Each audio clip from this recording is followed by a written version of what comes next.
Hi there, EPBR members. This is Amy Cooper, your 2024 EPBR president. We just finished our August Board of Directors meeting, and this month for your membership update, we are currently at 931 total members, 690 primary, 140 secondary, and 101 affiliates. We had a great charity bowling event, and we raised approximately $7,000. We also recently had a blood drive, which was a great success with 25 units of blood donated.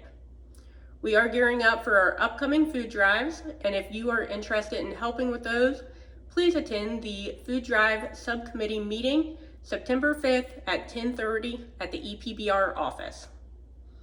Please make sure to sign up and attend the annual general membership meeting.